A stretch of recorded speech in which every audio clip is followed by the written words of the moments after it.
अशरफ। जी sir. यार तुम जरा मेरे फार्म हाउस पे चले जाओ और जाके वहां जरा इंतजाम देख लेना। कुछ मेहमान आ रहे हैं, उनके लिए जरा सफाई हो, चीजें अपनी जगह पे हो, समझ रहे हो ना? सब बेफिक्र रहना, सब हो जाएगा। और सर मेहमान क्या ज्यादा हैं? मेहमान तो एक ही है। हाँ हैं, कोई 4-5 लोग हैं, रिश्तेदार हैं अपने। तुम जाओ, जाके इंतजाम देखो।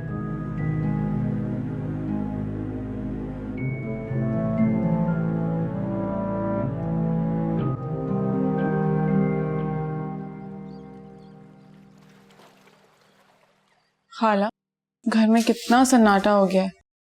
आशिर भाई और सारा भाभी को ऐसे नहीं जाना चाहिए था।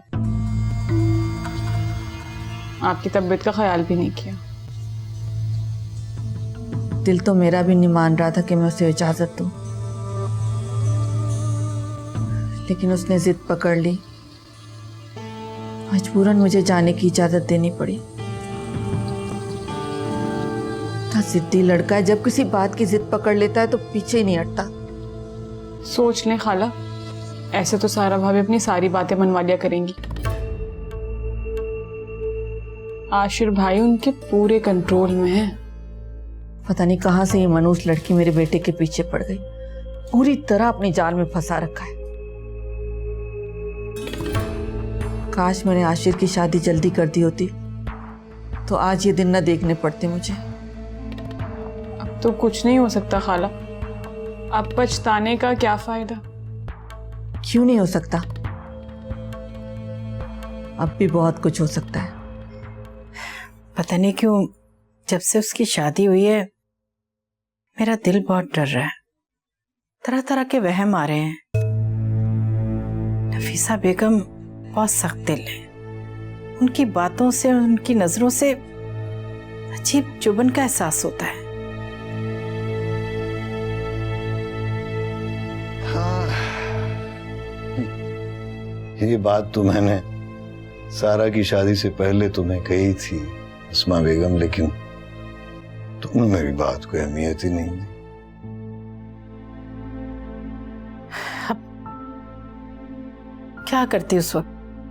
इतना अच्छा रिश्ता था, मेरी सारा की भी तो पसंद थी। अब अपनी बच्ची की पसंद को कैसे टाल सकती थी?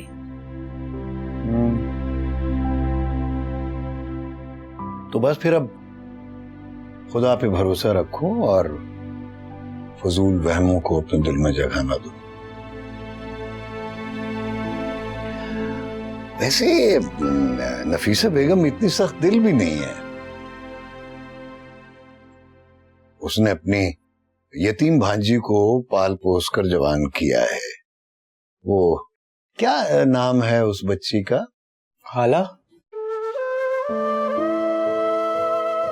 वो मैं कह था दोस्तों के पास जा रहा हूँ तो जल्दी वापस आ जाऊंगा।